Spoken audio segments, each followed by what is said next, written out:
రాజు గారు శాసనమండలి సభ్యులు చెప్పినట్టు 30 తారీఖు నాడు జూన్ 30 తారీఖు నాడు అప్లికేషన్ పెడితే ఇలా 18 రోజులు కావచ్చు.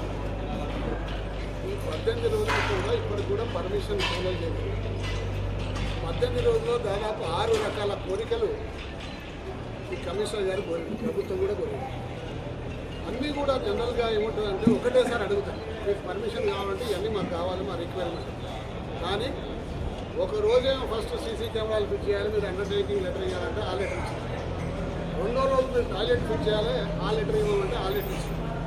మూడో రోజు మీరు ఫైర్ పర్మిషన్కి అప్లై చేయాలి, దానికి సంబంధించిన ఫీజు కట్టాలంటే దానికి అప్లై చేసి దానికి సంబంధించిన డీడీ కట్టాలి.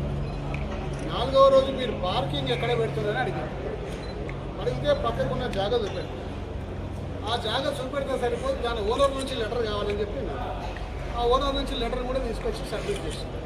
5వ రోజు మీరు జిహెచ్ఎంసీకి మీరు అంతా వాడిపోతున్నది, అంతా చెత్త చెదారం వేస్తారు, దానికి క్లీనింగ్ ఛార్జెస్ ఉంటాయి, దానికి ఒక లెటర్ ఇవ్వాలి, మీరు దానికి డబ్బులు కడతామని చెప్పేసి అది కూడా ఒక లెటర్ ఇచ్చింది. అంటే ఇవన్నీ కూడా ఒకరోజు అడిగితే చాలా బాగుంటుంది. రోజుకు ఒకటి అడిగే వరకే మాకు ప్రభుత్వం మీద ఆ రోజు నుంచే డౌట్ వచ్చింది. 4 రోజుల క్రితం దాకా కమిషనర్ గారు నాతో కమ్యూనికేట్ చేస్తుండే ఫోన్లలో. ఒకరోజు మాకు ఆ టేబుల్ మీకే రాలేయండి మీ ఫైల్ అని చెప్పి అన్నది. దాని తర్వాత టేబుల్ మీకు వచ్చింది, టేబుల్ మీకు వచ్చినాక నేను మిగతా అన్ని కూడా చేస్తామని చెప్పి చెప్పింది. దాని తర్వాత 2 రోజుల నుంచి కమిషనర్ గారు ఫోన్ ఎత్తడం లేదు. ఎత్తకపోగా రవీందర్ రెడ్డి గారు ఒక ఏసీబీ గారు ఫోన్ చేసి, మీరు కమిషనర్ గారికి ఫోన్ చేస్తున్నట్ట, కమిషనర్ గారు బిజీగా ఉన్నారు, మనం చెప్పమని చెప్పిండ్రు, మీ అన్ని కూడా ఫైల్ వచ్చింది, క్లియర్ చేస్తాము, మీకు పర్మిషన్ ఇస్తామని చెప్పి చెప్పింది. అంటే నాకు మీ మీద అనుమానం వస్తుంది, మరి ఇన్ని రోజుల నుంచి ఇన్ని రకాల కోరికలు కోరిండ్రు, మేము అన్నీ సబ్మిట్ చేసినాము, మరి ఇప్పటివరకు పర్మిషన్ ఇవ్వకుండా ఎట్లా ఏసీబీ గారు అని అన్నారు. లేదంటే ఖచ్చితంగా ఇస్తాము, మీరేం అనుమానం పడకండి అని చెప్పేసి ఏసీబీ గారు చెప్పారు. కానీ ఈరోజు 17th మధ్యాహ్నం 1 గంట అవుతుంది, ఇప్పటి వరకు పర్మిషన్ లేదు. రేపు ఉదయమే మా సభ, ఫోన్ చేస్తే ఫోన్ ఎత్తడం లేదు. మాకు తెలిసిన విషయం ఏంటంటే ముఖ్యమంత్రి కార్యాలయం నుంచి ఇన్స్ట్రక్షన్స్ వచ్చినాయి, ఈ పర్మిషన్ ఇవ్వద్దు, వీటికి పర్మిషన్ ఇవ్వద్దు. ఎందుకు ఇవ్వద్దని చెప్పేసి అంటే నిన్న మొన్న వచ్చిన ఇంటెలిజెన్స్ సమాచారం ప్రకారం మేము ఏదో మామూలు సభ పెట్టుకుందాం అనుకున్నాం. కానీ ఈ హైదరాబాద్ నగరం చుట్టుపక్కల ఉన్న అనేక మంది విద్యార్థి లోకం, నిరుద్యోగ లోకం అంతా కూడా పెద్ద ఎత్తున తరలి వస్తుండ్రు, కొన్ని వేల మంది జమ అవుతుండ్రు. ఈ జమ అయితే ప్రభుత్వానికి వ్యతిరేకంగా తీవ్రమైన నష్టం జరుగుతుంది. కాబట్టి ఇన్ని వేల మంది జమ కాకుండా ఈ మీటింగ్కే పర్మిషన్ ఇవ్వకుండా అయిపోతుందని చెప్పేసి ఒక దురాలోచనతోటి ఈరోజు ప్రభుత్వం వ్యవహరిస్తున్నందుకు తీవ్రంగా ప్రభుత్వ వైఖరిని ఖండించుకుంటూ, మరి డిగ్రీ ఎగ్జామ్స్ కూడా 14వ తారీఖు నాడు డిగ్రీ ఎగ్జామ్స్ ఉంటాయి. 14వ తారీఖు నుంచి 16వ తారీఖు నాడు చేసింది అని చేయకుండా 16వ తారీఖు నాడు చేస్తామని చెప్పేసి ఉన్నత విద్యా మండలి వాళ్ళు ఒక మాట మాట్లాడుకున్నాక మేము 18వ తారీఖు నాడు మీటింగ్ పెట్టామని అప్లికేషన్ ఇచ్చినప్పుడు ఆ ఎగ్జామ్స్ కాస్త 16 నుంచి 18కి పోస్ట్పోన్ చేశారు. అంటే 18కి పోస్ట్పోన్ చేస్తే డిగ్రీ విద్యార్థులు ఎవరు కూడా రాకుండా ఉంటారు, తద్వారా ఇలా మీటింగ్ అరికట్టు వచ్చింది. కానీ నిన్న మొన్న సమాచారం, ఇంటెలిజెన్స్ సమాచారంతో బెంబేలెత్తిపోయి మనం ఎంత ఆపుదామన్నా ప్రయత్నం చేసినా కానీ ఆగేటట్టు లేరు.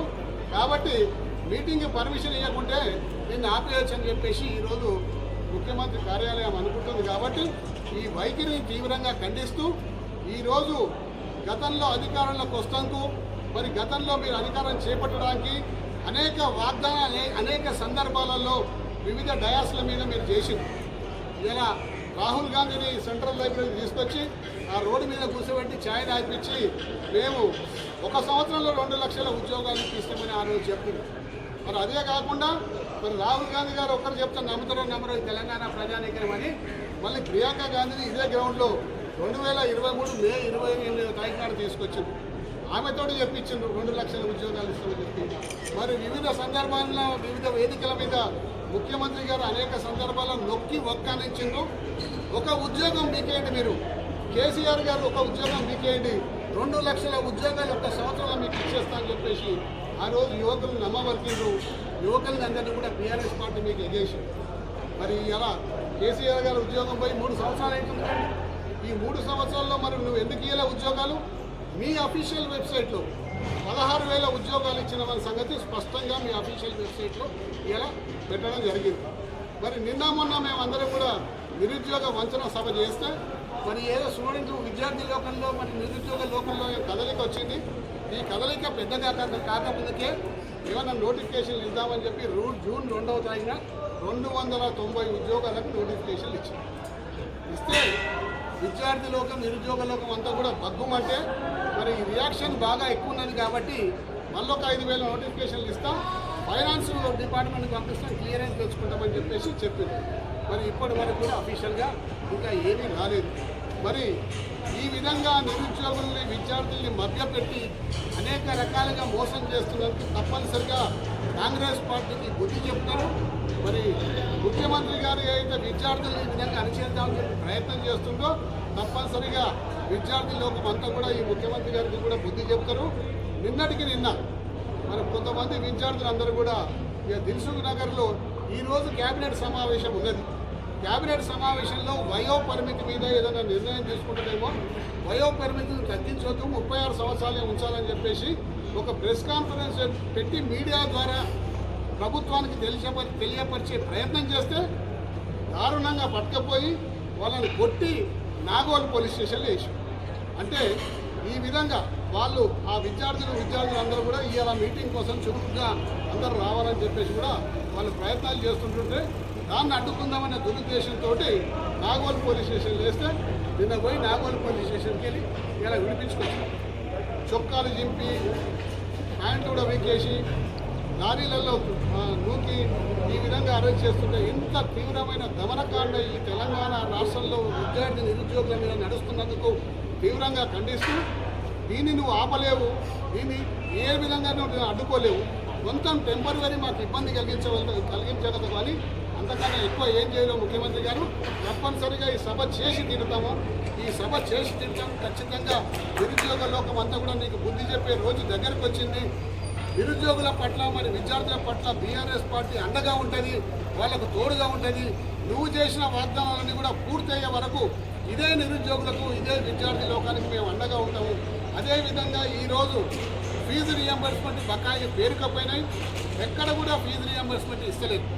ఇవాళ ఒక విద్యార్థి ఇంజనీరింగ్ అయిపోయిన విద్యార్థి కాలేజ్ అయిపోయింది, సర్టిఫికెట్ వస్తుంది, పై చదువులు చదువుకుందామని చెప్పి ఆశపడ్డాడు. పై చదువులు చదువుకున్న స్తోమత లేని వాళ్ళు ఉద్యోగం చేసుకుందామని ఆశపడ్డారు. కానీ మరి కాలేజీ యాజమాన్యాలు మీ ఫీజు రియంబర్స్మెంట్ రాలేదు కాబట్టి మీ సర్టిఫికెట్లు ఇవ్వము, మా దగ్గర మేము ఉంచుకుంటాము, లేదా మీరు డబ్బులు కట్టండి అని చెప్పేసి ఇలా యాజమాన్యాలు కోరుతా ఉన్నారు. దిక్కుతోచిన విద్యార్థి తల్లిదండ్రులు అందరూ కూడా మా వద్దకు అందరూ అనేక మంది ప్రజాప్రతినిధుల దగ్గరికి పోతూ ఉన్నారు. కాంగ్రెస్ పార్టీ ఎమ్మెల్యేల దగ్గర కూడా పోయి సార్ మా పిల్లలకు సర్టిఫికెట్లు ఇస్తలేమని కాలేజీ యాజమాన్యానికి ఫోన్ చేస్తే ఫీజు రియంబర్స్మెంట్ ప్రభుత్వం నుంచి రాలేదండి, మేము ఎంతకన్నా మేము పెట్టుకోవాలి, మా కాలేజీకి 75 కోట్ల బకాయిలు ఉన్నాయి, ఒక సంవత్సరం 2 సంవత్సరాలు 3 సంవత్సరాలు పెట్టుకుంటాం కానీ ఇన్ని సంవత్సరాల నుంచి ఈ బకాయిలు మేము పెట్టుకోలేమండి, దయచేసి మీరు కాలేజీ మాకు ప్రభుత్వం నుంచి మాకు ఫీజు రియంబర్స్మెంట్ బకాయిలు ఇప్పియమని వాళ్ళు మమ్మల్ని కోరుతుంది. కాబట్టి ఈ విధంగా ఫీజు రియంబర్స్మెంట్ బకాయిలు పెట్టేసి విద్యార్థులు చదువుకోకుండా మరి నిరుద్యోగులకు ఏమో నోటిఫికేషన్ లేకుండా వాళ్ళకు ద్రోహం చేసుకుంటుంది.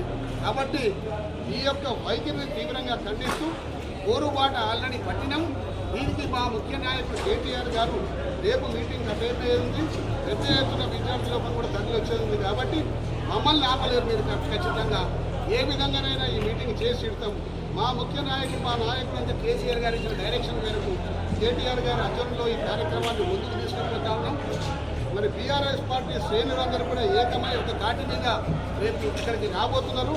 అందరూ కూడా ఇక్కడికి వచ్చి తప్పనిసరిగా దీన్ని నిరసన వ్యక్తం చేస్తాం. మీరు ఇవ్వకపోతే తప్పనిసరిగా ఈ మీటింగ్ చేసి తీరుతామని కూడా ఈ సందర్భంగా మనవి చేసుకుంటూ కమిషనర్ గారికి మరొకసారి విజ్ఞప్తి చేస్తున్నాం. ఈ యొక్క మీటింగ్ మాకు అవకాశం ఇవ్వండి. గతంలో అనేక మీటింగ్లు మీరు పెట్టుకున్నారు. ఇప్పుడే షమీర్పూర్ రాజు గారు శాసనమండలి సభ్యులు గారు చెప్పినట్టు ఇదే గ్రౌండ్లో మీరు ప్రియాంక గాంధీ గారిని మరి మీ ఆధ్వర్యంలో మీ అధ్యక్షత ముఖ్యమంత్రి గారి అధ్యక్షత అప్పట్లో పిసిసి ప్రెసిడెంట్ ఉంది కాబట్టి వారి ఆధ్వర్యంలో మీటింగ్ జరిగింది. ఆ రోజు అధికారంలో టీఆర్ఎస్ పార్టీ ఉంది. మరి మీరు టీఆర్ఎస్ పార్టీ ఉన్నప్పుడు ఆ మీటింగ్ పెట్టుకునే అవకాశం దొరికిందిగా. అలాగే రాష్ట్రంలో అనేక సందర్భాల్లో మీకు మీటింగ్ దొరికినప్పుడు మాకెందుకు ఇవ్వరని చెప్పేసి సందర్భంగా మిమ్మల్ని ప్రశ్నిస్తూ ఆపలేరని కూడా ఈ సందర్భంగా మనవి చేసుకుంటూ మేమందరం కూడా కలిసికట్టుగా పోరాడి ఈ మీటింగ్ సాధిస్తామని కూడా ఈ సందర్భంగా మనం చేసుకుంటాం.